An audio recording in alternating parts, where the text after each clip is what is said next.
Hello. So I'm doing it on my computer this time, the Smoke Thought, which is new to me. But here I am. Yeah, I wanted to talk about language in your games and how powerful it is. So I ran a game today of Adventures in Middle-earth. I'm running a campaign called Against the Shadow. This is like the 12th session that we had done. And it was remarked upon in the chat that the language was something that people noticed. And I don't know if that was like initially a conscious decision, but I have watched the Lord of the Rings films so many times that it's almost embarrassing. And there's a way that they speak in those films. There's a way that they all speak. There's like a gravitas to everything that they say. Even Frodo, he never says, "Oh, how's it going?" It's always a big deal. It's always, everything has gravitas, I think. And so I tried to do that in the game that I've been running by having NPCs speak in a certain way, but notably by including the names of everything. I talked about that before, like the importance of naming things. Middle-earth is a setting which is just the best setting in the world, but it's a setting that has names. Like Tolkien was a linguist, and he was fascinated with names and stuff, and so everything has like 3 or 4 names. So like they were in Rivendell today, which is also Imladris, which is also the last family house, which is also the hidden house. Like it's all these different things that mean the same thing, but they have different uses, and like different people will say them at different times. So like Gandalf is Mithrandir to some people, and he's the Grey Pilgrim to others, and he's Gandalf Stormcrow to others still, which makes a big difference. But what I wanted to talk about today was that in the session today, I found that everyone really spoke like Lord of the Rings characters, and they always tend to, which is rad. But I really noticed it today. Even inter-party kind of chats and stuff tend to have that sort of Lord of the Rings feel, which is really, really valuable. And like, it doesn't have to be a big deal. It doesn't have to be a big occasion. Like, it doesn't have to be you're talking to Elrond. It could be you're talking to your friend about who's going to sit in the horse. But if you take those moments and you like make a big deal out of them, and you like talk, I mean, it seems like such a basic thing, but if you talk like the character, it really drives the setting home. And I've kind of known that about this game for a while, but it really clicked for me this evening when people were saying it in the chat, and it's like, oh, it's all about the tone and about the language.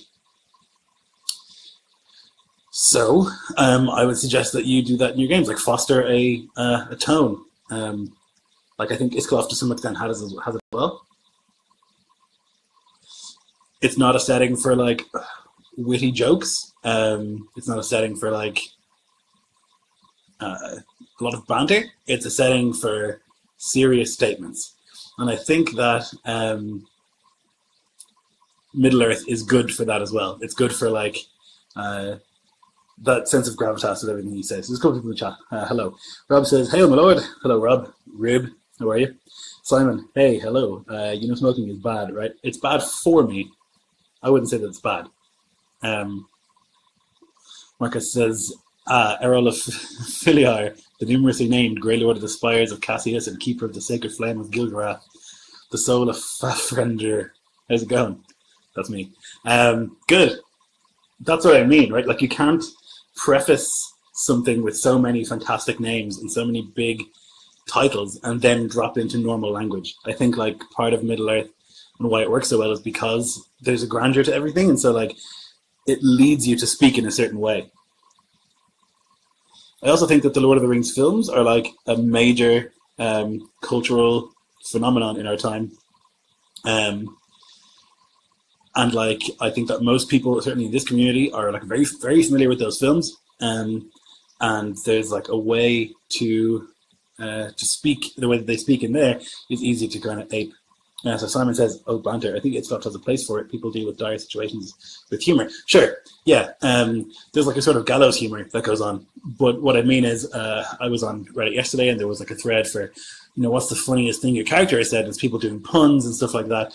And like that's fine in a beer and pretzel sort of game. Like my home game is like that, but it's not. I don't think it makes sense for Middle Earth. Like there's humor for sure between Legolas and Gimli and stuff, and there is humor in this game, but it's a different kind of funny. So like in today's game, Caius' character Beregond did this. They were sitting camping in the troll shaws, and this big troll appeared, and he demanded some of their food, and they gave him some food, and then Beregond challenged him into a game. And the game was who could drink the most water from the stream. And it was really, really funny, but it wasn't like, it was funny like a fable or something. It was hard to explain, like a fairy tale or something. Like Beregond tricked the troll, and that's where the humor comes. It's not necessarily like, it's not like he was trolling him and everyone's like, oh, ha, ha, ha, Rob says, how would you try and get your players to do this as well? Just lead by example is, I guess, the way to go. Like, I think with this game, everyone came into it with an idea of what the game was about. And I guess you can state that in your interest post, like what the tone of the game is going to be and what you want the tone of the game to be.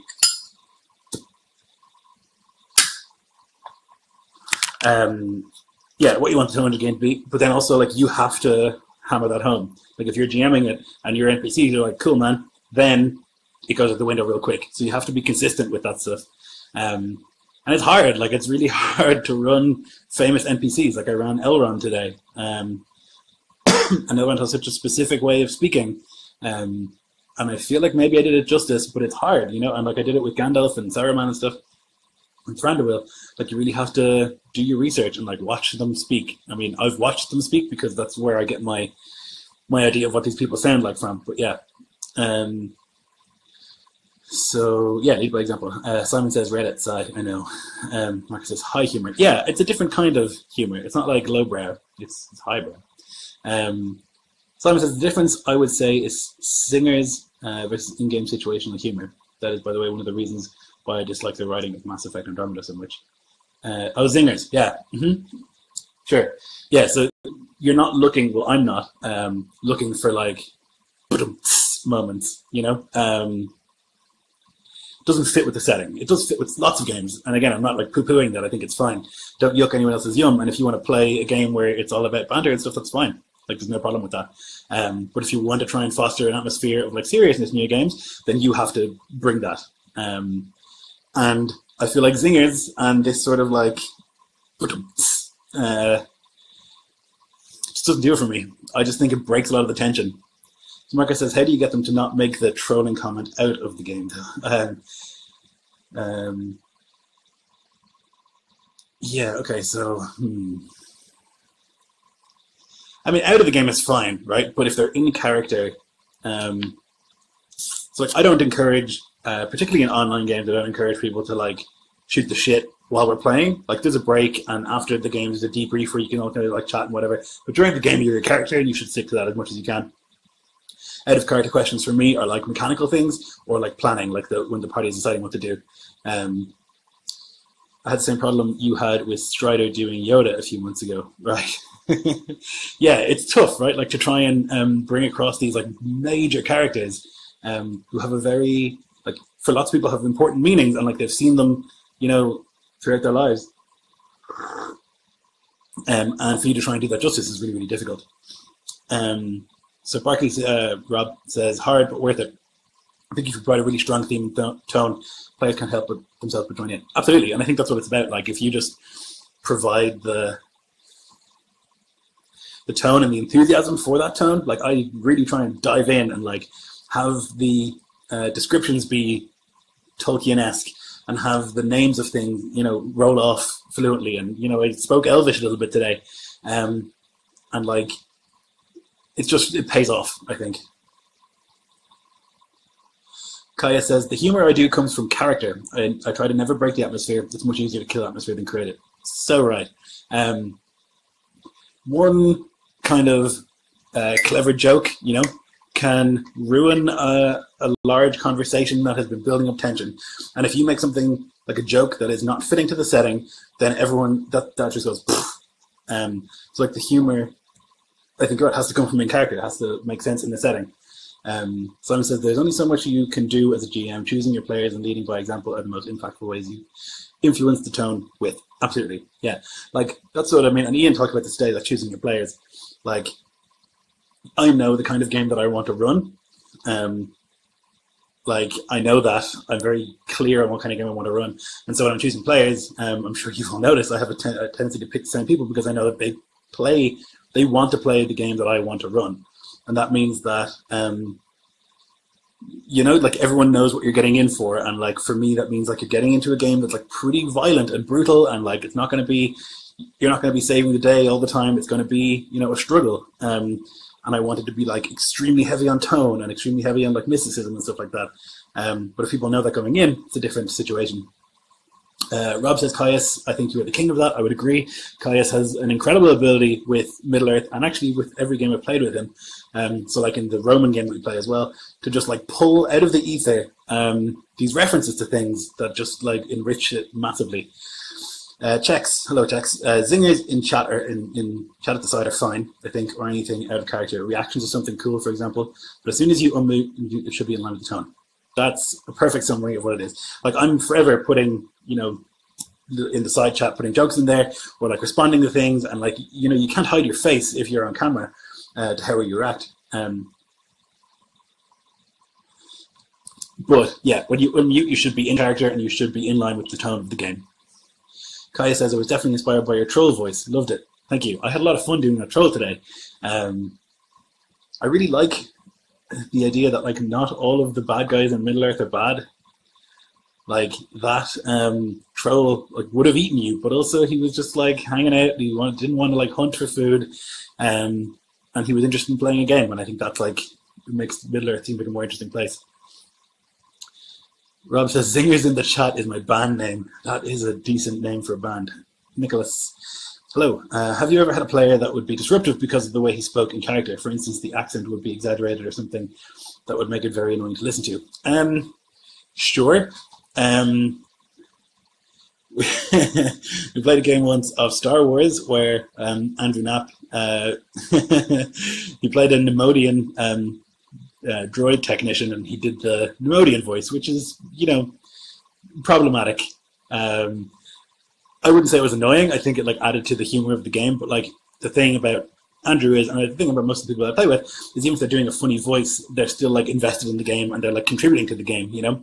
And the difference is if somebody's just doing a voice for the sake of doing the voice and for the sake of like, oh, look at me, I'm funny, that's a different thing. And I don't encourage that necessarily. Like do whatever voice you want, but like be present, you know,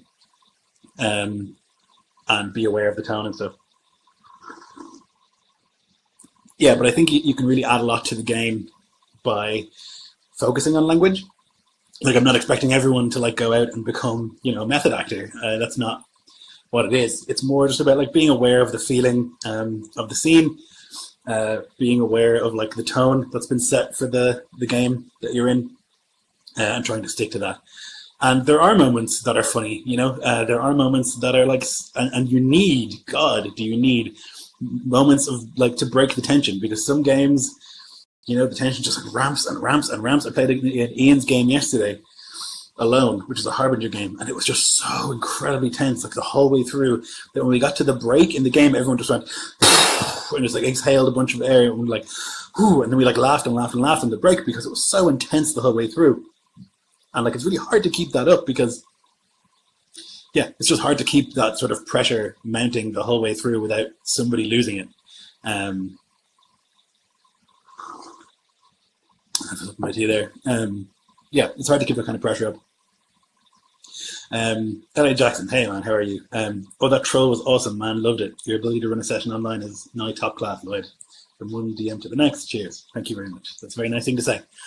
I really think, and we talked about Osha, the orc who they met in the first session, this like poor mutilated orc who was living on Gileath who guided them through. And I just think like those kind of characters are memorable, and the way that they speak is memorable, and like it should, Like when it's the 12th session now, right? It's 12 games in, and when I say remember Osha, everyone's like, oh yeah, that fucking guy. He had that voice, and he, acted in a certain way. Now, I'm by no means an expert on voices. I don't do a lot of accents. What I can do is sound like I'm in Lord of the Rings, I guess. I can ape, Hugo Weaving as Elrond. I can ape Ian McKellen as Gandalf, close enough that it sounds recognizable. And that's all it takes. And it's the same with Star Wars. You can ape Darth Vader, you can ape Yoda. It's the same with any setting that's an established setting. Just do some research, listen to them talk a little bit, and just mumble it to yourself as you're listening. It doesn't have to be some sort of acting class. Barker, hello. Just throw the odd shadow or darkness into a sentence. Boom, Middle Earth game. Yeah, there are tendencies in the way that Tolkien writes, right? Like he does mention darkness and shadow, and he has a fondness for like the word ruin and smite. And things like that. And like when you use those words and everyone's familiar with them, it just like echoes in your brain the thing you had heard previously. Like today, Elrond, he spoke about how men were weak. And that is like for me such a memorable line in the movies. I was there when the courage of men failed, which is great. So like if you can bring those things to mind without like deliberately quoting them, all the better, it's a thing that people do all the time. And like, I would encourage you to just steal shit all the time. Just so much. There's no shame in that. Simon says, you don't need accents to sound different. Choice of words, loud, silent is way enough. Yep, absolutely. Like, Elrond is not going to speak like an orc, and that's not just because of the fact that I don't put on the gruff voice. Elrond is speaking differently, and he will always. And like when they meet, Faroth's father down the line, he's like the chieftain of the Dunedain. He's not going to sound like Elrond. And when they meet King Thengel of Rohan, he's not going to sound like either of those two people. And it doesn't have to be a big thing. It doesn't have to be me putting on like, now I'm from Rohan, like an accent. It just has to be like the way that they speak, and the sort of cadence to their words and the words that they choose to use are really important. Marcus says it does sound better with cool accents and dialects. Sure it does, absolutely. But that's not within the realms of everyone's skill. Third cigarette here, Jesus, a big one. That's not within the realms of everyone's skill, I think,